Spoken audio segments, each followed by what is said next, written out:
Hey guys, welcome back to today's video. Today is Thursday, December 21st, 2023, and today we are going to be talking about the Republican National Committee, or the RNC, and their finances as they dropped to the lowest point in cash on hand since February of 2015.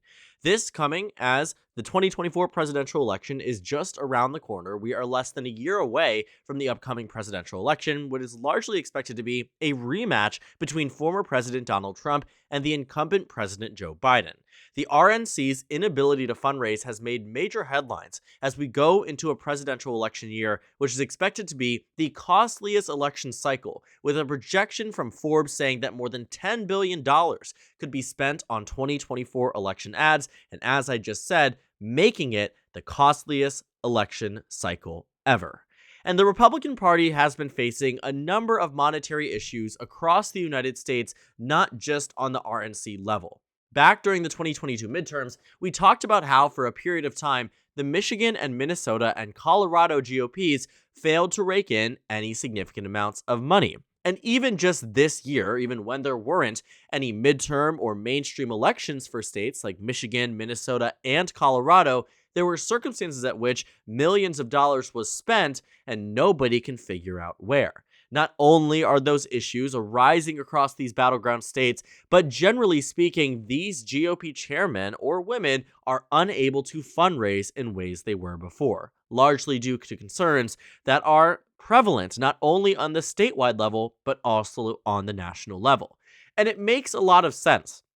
The RNC right now is in the middle of a major Republican primary. Although President Donald Trump is the clear frontrunner for the GOP primary, the Republican Party still is spending money on debates, still is spending money on their own internal strategy to maintain a guise of nonpartisan support amongst the GOP primary, while also still trying to focus on the general election, as Democrats do exactly that. Not only do people have concerns that the RNC is focused on their own internal money and their own internal issues and primary disputes, they also have people concerned about where the money is going when they donate to the RNC.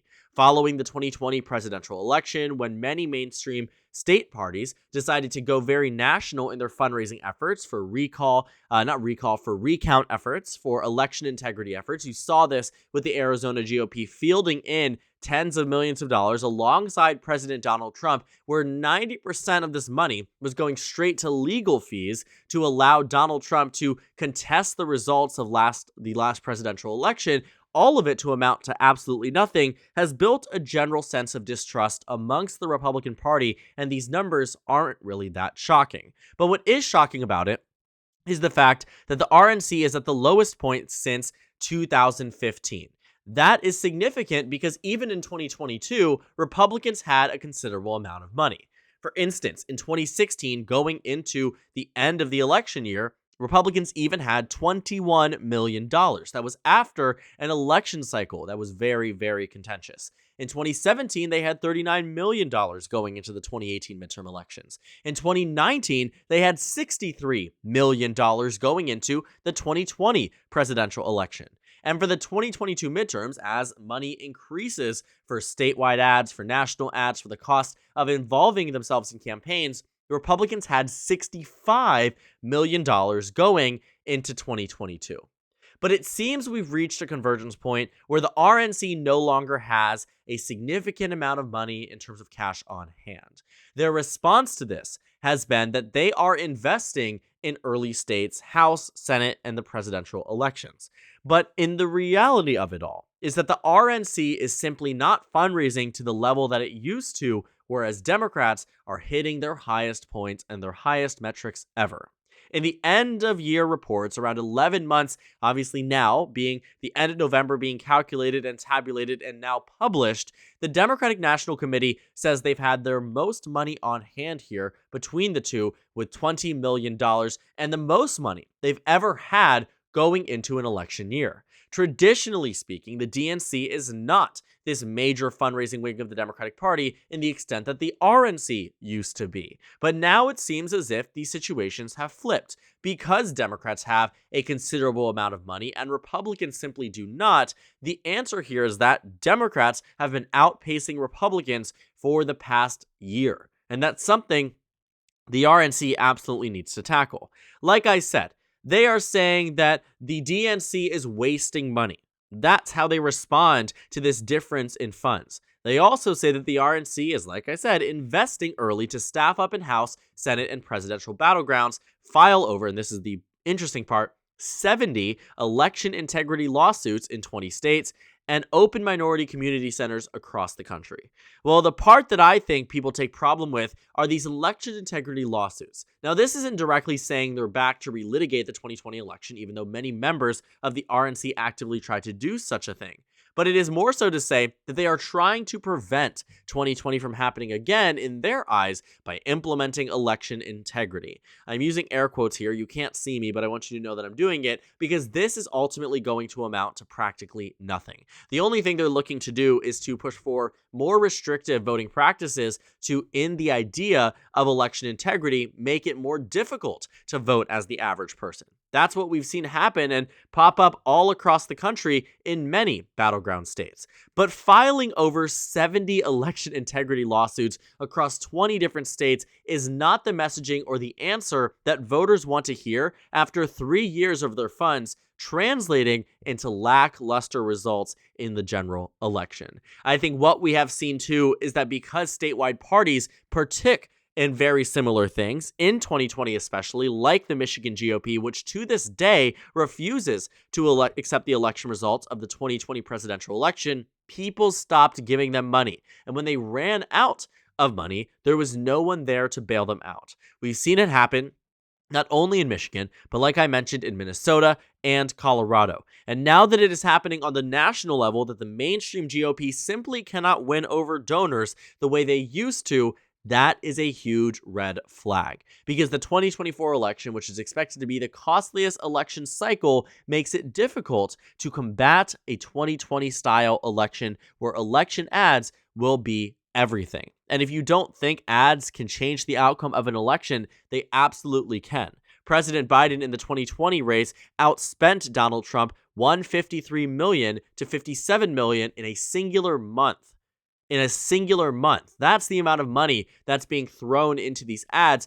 And because the RNC is not on pace to outpace where they were in previous election cycles, there may be a situation in which the RNC cannot invest in the presidential race in the way they did in 2020, or even the midterm race, comparing it to the presidential, wouldn't be able to spend as much as they did in 2022. Now, it isn't just the 2020 election where we've seen this happen as well. In 2023, Democrats outspent Republicans in a number of competitive races. The Virginia legislature, which flipped blue, Democrats outspent Republicans. In the Kentucky's governor's race, which went blue, Democrats outspent Republicans. In Ohio's abortion amendment, Democrats outspent Republicans, and we saw the amendment go in favor of the Democratic Party. In the Pennsylvania Supreme Court, Democrats outspent Republicans. Democrats won the Pennsylvania Supreme Court race. In the New Jersey legislature, Democrats outspent Republicans. You get it. The only race in which Republicans outspent Democrats was in the Mississippi governor's race, and guess what happened?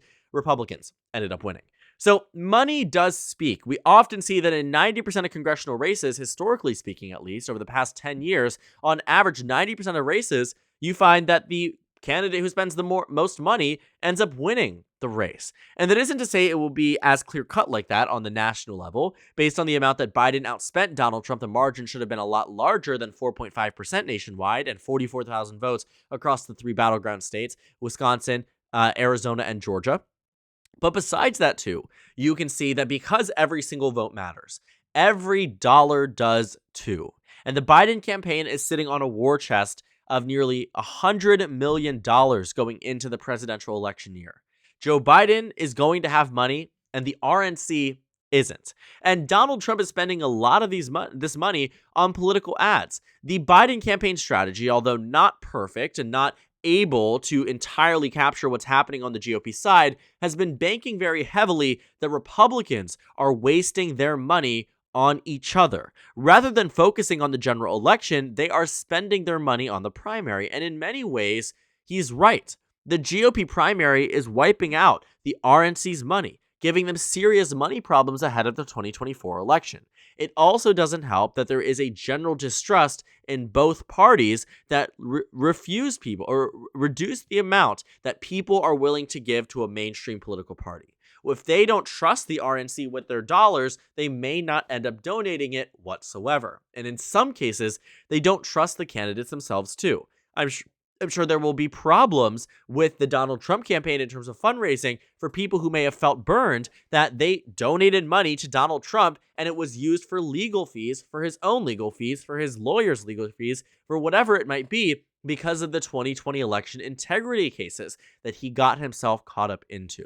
And so there are so many different circumstances that could result in people withdrawing their funds or being unwilling to donate it like they had in years prior, but none of it is a good sign for the GOP because they absolutely do need money on the 2024 race. In many instances, the Democratic parties across this country have outspent Republicans and have won because of it. We've seen it happen across the United States. I bring Colorado as an example because in the last election in 2022, Democrats actually did substantially better than many people were expecting. The Senate race there was decided by 15 points, the governor's race by more, and keep in mind, this is a state that Hillary Clinton only won by 4.9% in 2016, now translating to a plus 15 Democratic state.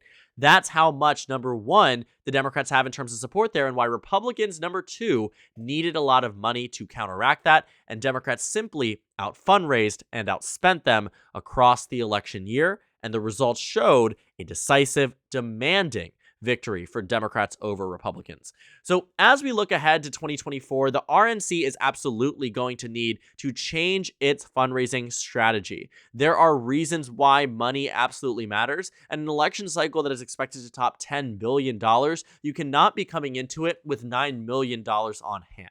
Now, the presidential election, as it gets closer, you will start to see more and more money funneled into it by mainstream donors and by even grassroots donors and small donations across the United States. The Trump and Biden campaigns will likely be spending upwards of $5 billion each across their own party and amongst themselves for the presidential election. And so knowing that obviously more money will influx into the race, but unless Republicans can change their fundraising strategy, they will not be able to keep up pace with the Democratic Party, whereas Democrats clearly have shown they are able to fundraise better than they have in years prior, and Republicans are on the exact other opposite end of the spectrum. Because at the end of the day, no matter whose side of the aisle you are on, it is fundamentally bad for the GOP to be at the lowest point in terms of cash on hand since 2015. That is the last time we have seen money this low, and in fact, it was higher than where the GOP is today. So I look at this and say that the Republican Party needs to change things quickly. They need to figure out how to build back up trust amongst their party, amongst their donors, so they don't end up like the Michigan GOP, where millions of dollars goes missing and they end up bankrupt. They end up in a circumstance where now people are calling into question, will state GOPs all the way run out of money? Because Michigan's Republican Party is in such a bad point that people are even starting to notice on the outside of Michigan and seeing where else this is happening across the United States. And in many circumstances, the Republican Party is doing a lot worse than their Democratic counterparts in terms of state parties, and it doesn't end up with good results in elections. Michigan's GOP was broke before Election Day, wasn't able to fundraise substantially. Gretchen Whitmer won by 11. We've seen it happen where there are significant repercussions of not having a lot of money in high-profile races where money can speak, where money can get you onto stages, where money can get you into ads, into the space, into whatever it might be. There are ways that the state GOPs can utilize this money correctly and can utilize this money for their own electoral benefit, but in many cases, like this one and like they are nationally, they don't have as much money as they used to. They don't have the same fundraising abilities that they used to. And in this article and in ones discussing GOP donations dropping, they all center around the same reasoning and the same conclusion as to why this might be happening, because the RNC is approaching things the same way, because they've had the same mundane leadership that is unwilling to change their strategy, and they are now seeing the direct implications and the direct negative repercussions of maintaining a fundraising strategy from year after year after year after changing what you do with the money and involving yourself in situations and court cases that delegitimize the outcome of elections and delegitimize the efforts of fundraising on the Republican side. So thank you guys so much for watching this video. Make sure to comment down suggestions below. Subscribe on the left if you haven't already, and check out the Instagram and Twitter. At the bottom left of the screen, there's also a Discord server for you to go ahead and join. On the screen, there's a video you can watch and a playlist of my 2024 presidential election analysis videos. Again, thank you guys so much for watching, and I will see you all tomorrow.